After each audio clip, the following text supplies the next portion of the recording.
Yes, reka nongere mbasuhuze kandi bifurize kugubwa neza mu mwese mukunda ibiganiro binyura kuri Wonder Sport Channel. Ndizera ko mumeze neza kandi ibyo mukora byose bibahira aho muri hose mu bice bitandukanye by'igihugu. Abari burasirazuba, iburengerazuba, amajyepfo, amajyaruguru ndetse n'umujyi wa Kigali, abari mu bihugu bitandukanye byo muri Afrika, bari ku mugabane Burayi, ku mugabane wa Aziya, Amerika y'Epfo n'iya ruguru ndetse no ku mugabane wa Oceania. Mwese mbahaye ikaze ku biganiro dukora kuri Wonder Sport Channel, aho tugaruka ku makuru y'imikino anyuranye abavugwa mu Rwanda tukayareba tukayasesengura. Ubwo rero bamaze gukora subscribe ni iby'agaciro rwose, biranejeje kuba mwarakoze subscribe. Ubwo igisigaye n'ubundi dukomeze tubane, mushireho ibitekerezo byanyu, mukore like ndetse yewe n'izo nkuru twaganiriye munazisharing. Ari nako kandi batarakora subscribe namwe nabakangurira gukanda kuri ako kazogera, hanyuma inkuru zikajya zibageraho zihuse, mugashyiraho ibitekerezo byanyu, mugakora like ndetse mukanasharinga izo nkuru tuba twaganiriye. Muri aka kanya rero nagira ngo tuganire ku nkuru zikurikira. Turinjira mu ikipe ya APR Football Club. Mu Kinyarwanda hari umugani baca bavuga ngo ibuye ryagaragaye ntiriba rikishe isuka. Bagira bati ibuye ryagaragaye ntiriba rikishe isuka. Aha rero bisobanuye iki? Bisobanuye ko hari bamwe mu bakozi b'ikipe ya APR Football Club bashumuriraga, reka mbyite gushumurira abakinnyi mu byaha byatumaga rimwe na rimwe umusaruro wabo ugaragara nabi cyangwa se batagira umusaruro mu kibuga. Abo bakozi rero bagaragaye ndetse yewe bamaze guhagarikwa. Uti binogeje bite iyo dosiye? Ndaje nyiguhe neza, babyita ku yiguha neza. Bimeze bite, bicoye bite? Nubwo nabonye hari abantu batera bavuga ibintu biterekeranye kuri cano, batangaho ibintu by'ibiterabwoba biraho bidafututse bitamaye epfo na ruguru. Ubu koko cyarewe nanjye kuvuga ngo na hatanye naki. Ubu ni koko wowe niba ngo ari Rwabugiri, niba ari Rwabugiri ni wewe wagira uvuga biterekeranye. Ariko kandi nibinkuraho ko iyo dosiye nyivuga. Hanyuma ariko kandi rwa APR ikaba imyitozo inayikoze yo kugira ngo bitegure umukino bafite kuri uyu wa gatanu na Gicumbi wamaze kwemezwa ku isaha isa 12:30. Ubwo ni umukino w'umunsi wa kabiri wa shampiyona, ari nawo n'andi makipe amwe namwe agomba gukina. Hanyuma ariko ndanavuga kuri Rayon Sport. Icyambere ikipe bagomba gukina nayo yitwa Singida Black Stars imanukanye ibisuka 26, ariko tumwe n'utupfuni ntago ari imijyojo. Imijyojo wabaramo ni nk'itatu na birenze, nubwo nyine imaze gutwara Sekafa. Byumvikana ko mu by'ukuri ari ikipe ibikomeye. Turaza kureba rero ese imijyojo irimo muri aya masuka Singida imanukanye 26 ni iyihe, nabahe bakinyi bashobora gutera ubwoba Rayon Sport. Ni nako Rayon nayo ikomeje kwitegura. Ese binogeje bite kugeza ubu ngubu? Niba utaragura itike yawe reka nkubwire ko wacikanywe, kuko birakomeye. Imyanya ni mike muri Kigali Pele Stadium. Hanyuma rero nkakomereza muri Kiyovu Sport. Kiyovu Sport nayo iri kwitegura umukino bafitanye n'ikipe ya Muhanga w'umunsi wa kabiri wa shampiyona. Amakuru na yahe? Imyitozo iteye ite? Ese ibibazo bya mikoro baba barashoboye kwikenura? Amafaranga bivugwa ko yavuyemo nangahe? Ese arafasha iki? Abakinnyi basezeranyijwe iki? Ibyo nabyo ndagira ngo mbikubwire muri aka kanya. Ubwo ariko kandi reka mpere muri APR Football Club. APR Football Club nakubwiye ngo natangiye ncumugani uvuga ngo ibuye ryagaragaye ntiriba rikisha iki isuka. Ntibibaho. Iyo umuhinzi ari guhinga agahinga akabona ibuye, nta agira gute? Ahinga ari bayuramo, arizamuramo ku buryo ritari bugire gute, ritari bwice isuka. Gusa nyine yataribonye ari kubitaho isuka ikagira gute, ikagorama cyangwa se igacikamo kabiri. Ariko ibuye ryagaragaye nyine ntiriba rikisha isuka.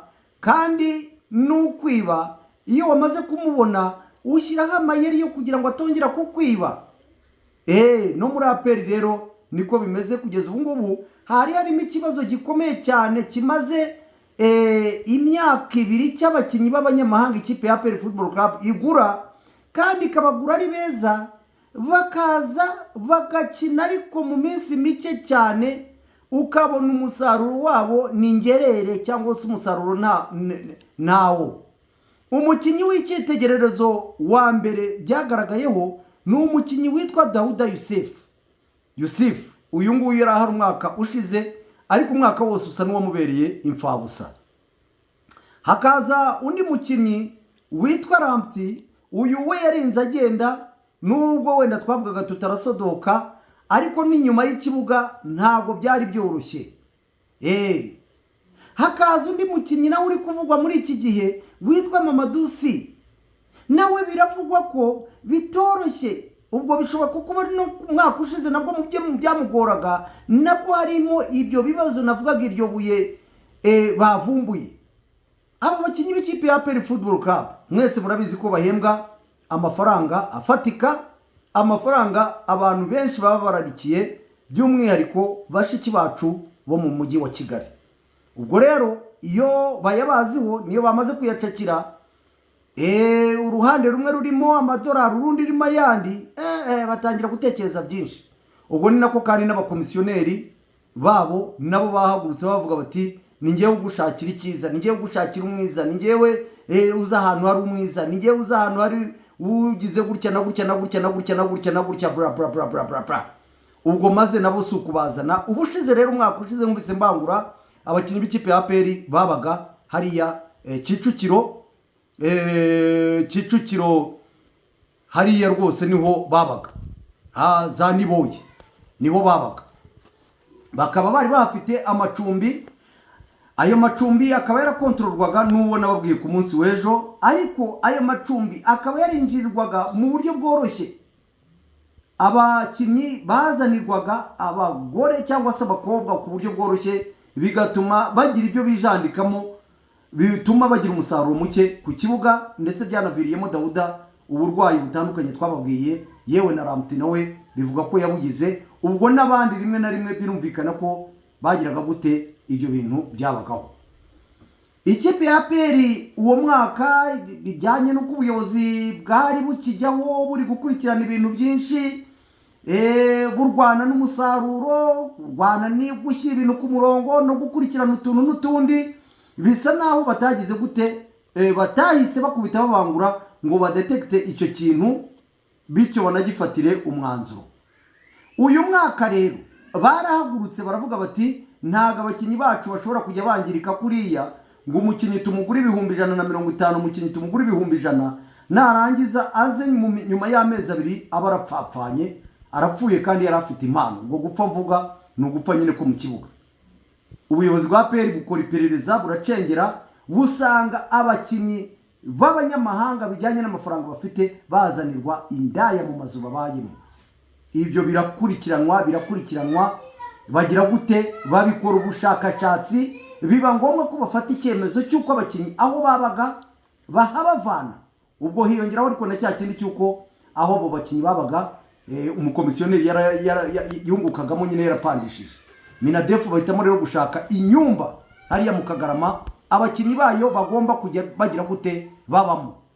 Aha hantu hakaba ari heza ngo hameze neza, nta kibazo hafite. Ariko rero ryabuye rero nukuvuga ngo umukomisiyoneri wazaniraga abo bagore abo bakinnyi b'ikipe ya APR n'ubundi yari ari muri APR, akaba rero yari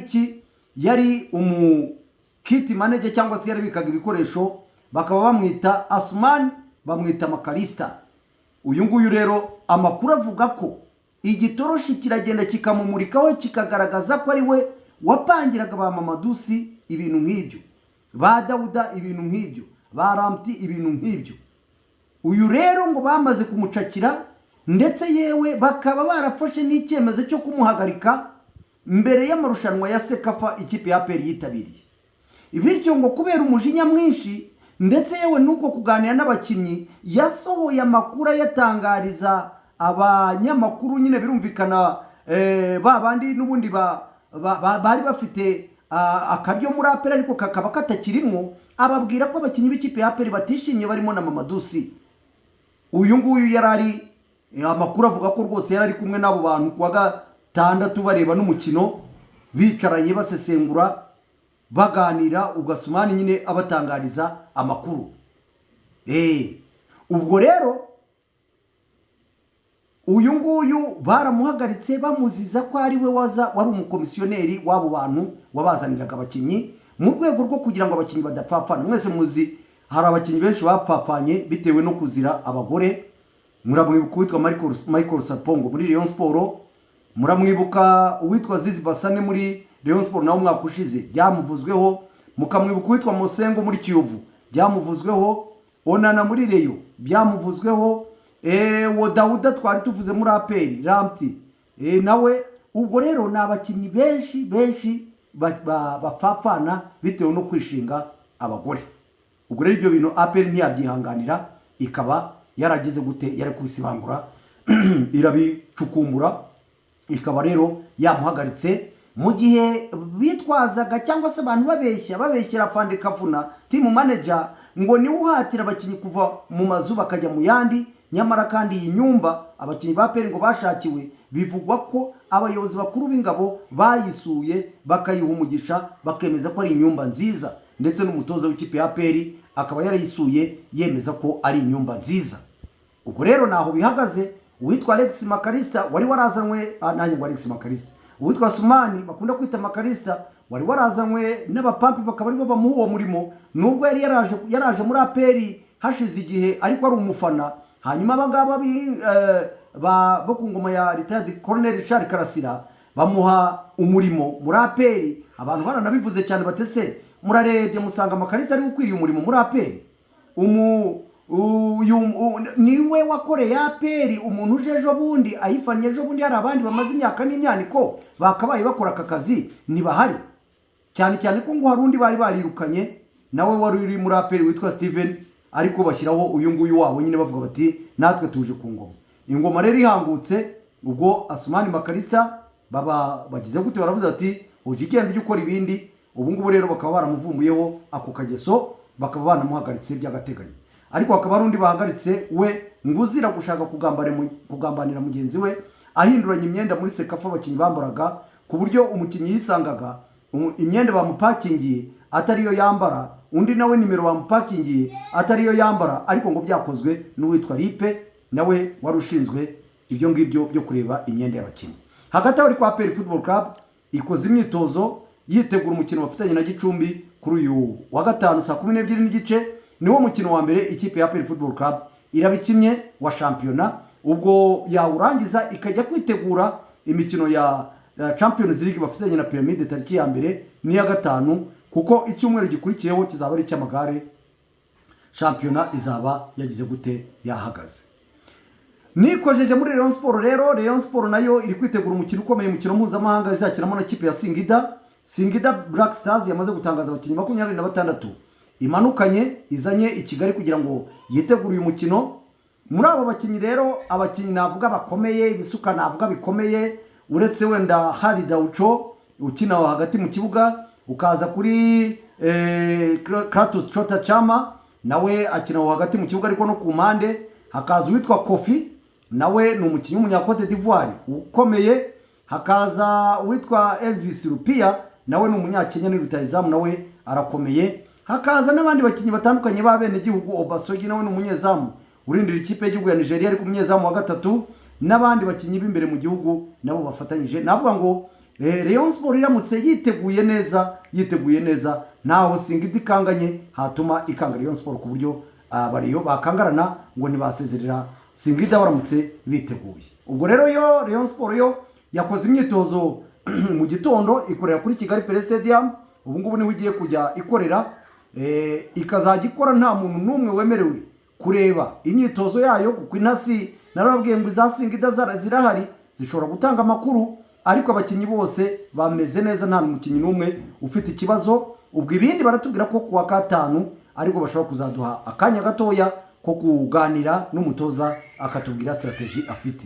Hagati aho baratubwira ko stade igomba kujyamo ibihumbi 7 bitarenga bityo rero ushatse wakubita ubanguruka ukagura itike yawe kugira ngo uzarebe uyu mupira nta kigusibya. Hanyuma rero nkubise mbangura nkerekeza muri Kiyovu Sport. Kiyovu Sport nayo ifite umukino wa kabiri wa shampiyona igomba gukina na Muhanga kuri uyu wa gatanu. Amakuru rero arambwira ko abakinnyi ngo bahawe icyizere cy'uko bari guhembwa uyu munsi, ariko mu yo bahembwamo ni amafaranga yavuye ku mukino wa Rayon Sport, ariko abantu batunguwe no kumva ari make cyane kuko biri kuvuga ko ngo haba haravuyemo miliyoni 10.